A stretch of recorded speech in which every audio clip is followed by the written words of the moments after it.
Black bishop, descendant of slaves, challenges Smithsonian's woke narrative. A powerful voice is speaking out against what he calls anti-American indoctrination at one of the nation's most respected institutions. Bishop Earl Walker Jackson, a black author and a direct descendant of enslaved ancestors, is publicly criticizing the Smithsonian National Museum of American History. Despite his family's past, Jackson firmly believes that if you were born an American, you hit the proverbial lottery. He argues that the U.S. offers more opportunity and hope than any other place on Earth. His frustration stems from what he views as ideological capture within the Smithsonian, leading to what he calls smears against the U.S. Jackson says, "It makes me angry when people do this to our country, but it's sad too, because what it tells me is that the indoctrination machine is hard at work convincing people of this narrative.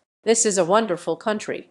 It's the greatest nation on earth. And you've got people so indoctrinated into seeing our country sliced and diced into race and ethnicity and class and income and so forth that they fail to understand the blessing of the United States of America." The Smithsonian National Museum of American History has been under intense scrutiny. A White House report titled "Saving America's Story" concluded the museum had undergone ideological capture. This report highlighted controversial exhibits and the views of museum leadership.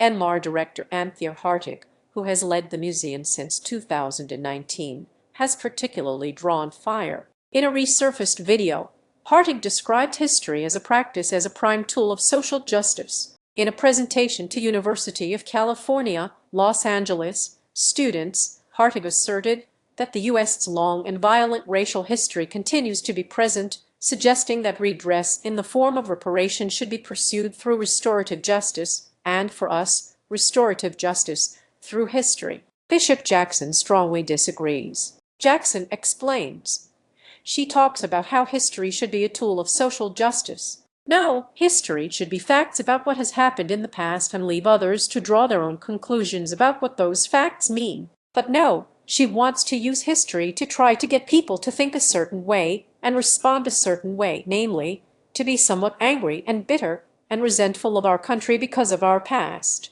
Jackson says he's been raising alarms about woke ideology at the Smithsonian for years. Back in 2015, he challenged the National Portrait Gallery over the inclusion of Planned Parenthood founder Margaret Sanger in an exhibit on civil rights leaders, citing Sanger's elitist, eugenicist, and racist views. He believes much of this ideological capture in institutions like the Smithsonian, education, and media can be traced back to Howard Zinn's highly influential book, A People's History of the United States. Jackson elaborates, Howard Zinn was a professed anarchist who wrote that book as a polemic against America. I'm amazed at how few Americans understand that book has been more influential in teaching American history than any other book that public schools or colleges have ever used, and it's still being used. Jackson warns that this pervasive narrative is actively brainwashing and indoctrinating people from a young age,